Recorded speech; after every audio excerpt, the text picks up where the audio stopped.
Hey there, this is author-illustrator Jarrett Lerner, the creator of A Work in Progress. This video is being made to go along with the global read aloud reading of A Work in Progress, but I think it'll be, and I hope it'll be beneficial to anyone reading and discussing and exploring this book. But for those of you going along with the global read aloud, this video will cover the final portion of the book, week 6, pages 286 up through the end. These videos, this one along with all the others, are being made to not provide a summary of the plot and what happens in each section of the book, but to give some insight and information into the creation, sort of behind the scenes of the book, in a way that I hope proves meaningful and exciting and interesting, and makes your reading experience and discussion and exploration a bit richer.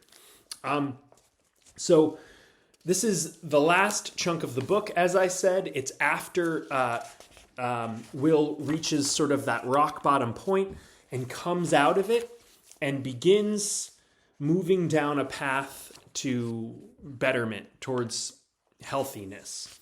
And the first thing that he does after getting up is and sort of waking up from that experience is do what Marcus showed him how to do and sort of provided an example of previously.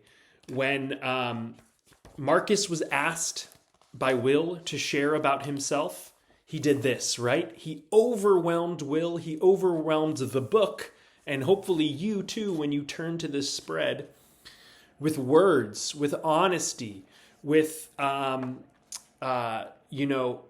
trust. And that's what Will begins to do here. He gets up and he makes himself vulnerable. He opens up to his parents, to these people who he knows he can trust and say anything with, and that they're going to offer him love and care and kindness and concern and compassion and help however they might be able to. By opening up, by sharing, he begins to feel a little better and not be fine.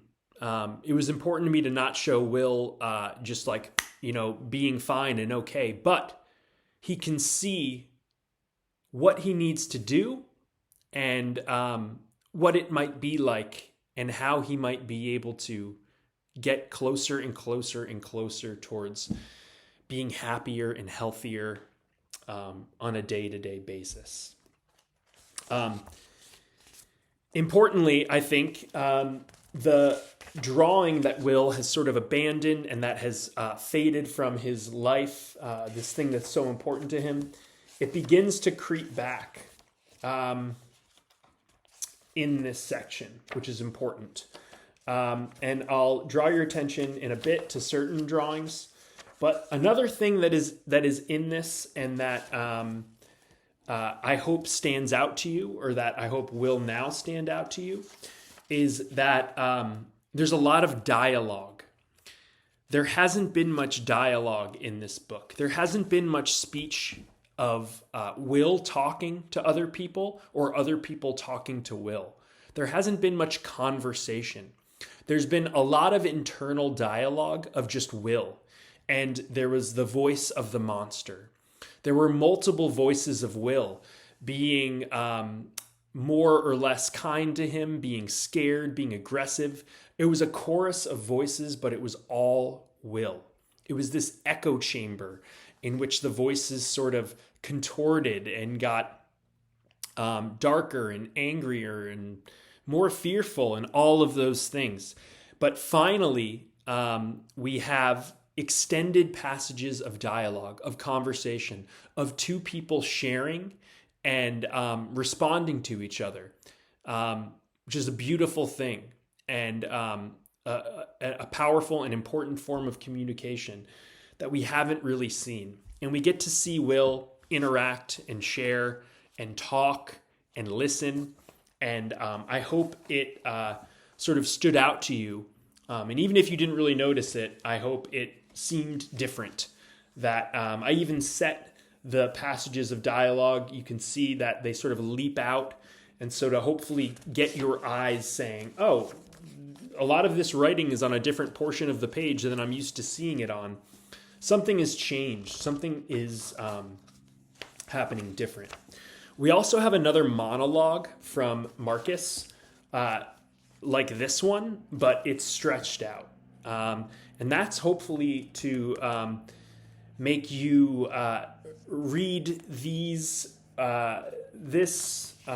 text a little bit differently than you did that big block of text. It's another monologue, but instead of dominating an entire spread, which we could have done, I decided to break it up a lot, to really take a lot of real estate up and make you hopefully focus on what he's talking about. This is when he's explaining what it means to think of yourself as a work in progress. And it ultimately gets Will at the end to try to see himself like a work in progress and to try to appreciate and understand that and incorporate it into his own life and his own way of dealing with himself. And hopefully you noticed I said try, because he doesn't just say, I'm going to do it and it's going to be easy, piece of cake. That would have, I believe, felt very false to Will and his story and the book, and also to you as a reader. I wanted you to see Will sort of begin to get his hands on the tools to reach a better place, or reach a better state, and heal and be better, but he's not there yet. He's embarking on that. There's also a very important scene that echoes a previous scene. The scene I talked about as being another anchor for me, one of the I think the second scene that I wrote, and really that I wrote and appears sort of as it was written almost. There was still a lot of revision to it, but it's close to what appeared in the book and served as an anchor for me in the creating of it. When he rushes home from school, locks himself into the bathroom, undresses, and studies, and then attacks his body verbally and then physically. There's another moment. He stands in front of the mirror again, and it's not easy to do, but he tries to look at himself not as he's been seeing himself these months and years, but he tries to see himself how Marcus sees him. And like I said in a previous video, often I believe when we're forming our identities, especially as kids, we rely a lot on other people's ideas of us, the stories they tell about us. And it's really by having Marcus and knowing how Marcus views him and hearing it straight from his lips, what Marcus thinks about Will, and thinking he's cool and interesting and fun and funny and worth being around. It's really that more than anything else helps Will begin to look at himself like that. The more we hear positive, appreciative stories about ourselves, the more likely it is that we will believe them, and the more likely it is that when we look at the mirror, those are the sorts of stories we will tell ourselves. It's very important, even as we grow up into adults. The stories other people tell about us are often the stories that we're going to be telling about ourselves. And Marcus is offering Will, again, a more positive story about himself. And it's allowing Will to sort of adopt that story as his own.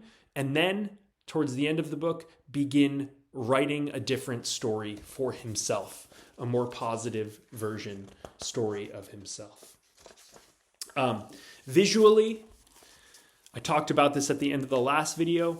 We see this motif again, right? We've got Will's face and hair with this circle or U shape and these lumps, and I discussed how they also form a skull. You can see it's a sort of skull shape, but when it tilts, it looks more like a bird. And you see this bird motif begin to take on some definition and clarity and focus. So you can see that sort of process. And this tug between symbolically the bird drawing and the skull drawing, it's sort of he's leaning closer towards this version of things, taking flight, this freedom. And this flight and freedom is linked to Will's beginning to skateboard. You can see him here. This is an ollie on a skateboard, and it's showing he's mapping out how he has to do it, how he has to have his body and mind work together to achieve this thing. And he's taking flight, just like this bird over here is taking flight. And we've got some more drawings of a wheel-shaped body on a skateboard. And we've got more drawings of Jules and Will. And you might notice that this is one of the first sort of genuine smiles we see Will depicting himself as having. He's also got these bursts and sparkles around him, which is a callback, and this is a sort of hopefully a little visual reminder, that those appeared also when we first met Jules. Sorry for the... So there, those bursts and those sparkles and stars, those appeared when we first met Jules as well. And the last drawing, sort of, the last couple drawings to sort of bring your attention to is here's Will. It's a sort of echo of the cover, right? He's walking off after having talked to Jules about drawing and about maybe starting a drawing club. And it's an echo of the front, but he doesn't have this sort of scribble knot and this angry, concerned, internally, knotted look on his face. He's sort of smiling. He looks a lot happier about where he's headed. And then we have one more drawing of him and talking about how he's misplaced the problem. The problem of his life was not himself, sort of, but the way that he was thinking of himself. It wasn't his physical body, it was the way that he was approaching it and sort of conceiving of it. And last of all, at the very end, we see Will on his skateboard, trying and failing, but trying again. Embracing himself as a work in progress and seeing where he needs to go and what he wants to be, and sort of knowing that he will, as hard as it might be, and even though some days might be difficult, he's going to stay on that path and keep on moving forward. The last couple things I'd like to share are about Will gets a therapist at the end. And I had a therapist. I still do, though I don't see my therapist quite as regularly as I used to. But that was also a very powerful and beneficial and positive experience for me. I think this is changing, but often, at least when I first had a therapist, it wasn't as discussed. And it often sort of, at least to me, seemed to have a sort of negative connotation to it. It was something to sort of keep secret or hidden. But I talk about it openly if I'm ever asked about it, especially in light of this book and the appearance of a therapist at the end, because I believe if you can and you find a therapist that you connect with and that you feel comfortable with, it can be an invaluable thing to have in your life. And I just wanted to say that I have and had and still have a relationship with a therapist in my life. And I believe that there's nothing, negative about it. If anyone were to, if you were to be approached about getting one and you had any of those feelings, I hope you don't, because it's a sign of maturity. It's a sign of wanting to grow and be more happy and positive in your life. So I just wanted to note that. And finally, a little nod to the fact that this story is very much modeled on my own experiences, a fictionalization. I drew myself in the style of Will. Here it is complete and colored in. But on the About the Author page, I included some of my sketches. Because I still see myself very, very, very much as a work in progress, just like Will. And I often think about myself when I'm asked about this book and my experiences. I think of myself as in recovery. I don't think I'm a healed or perfect person, but I like to think of myself as very much aware of all these things and aware of certain tendencies my mind has, and aware of the things that I can do, the people I surround myself, and the ways that I can be proactive to make sure that I am the healthiest, happiest version of myself. Like Will says, there are good days, there are bad days, there are a lot of okay days. And I'm constantly doing the things I need to do, going skateboarding, talking about my thoughts and feelings with people I trust, communicating with people, having conversations, dialogue with friends who tell positive stories about myself, or constructively negative ones if I'm doing something they're not happy about, but friends who are ultimately positive and believe it's worth spending time with me, and all that stuff. I try to be as on top of it as possible to make sure that me, as a work in progress, that I'm constantly working towards being a more faithful and honest and true and happy and content version of myself.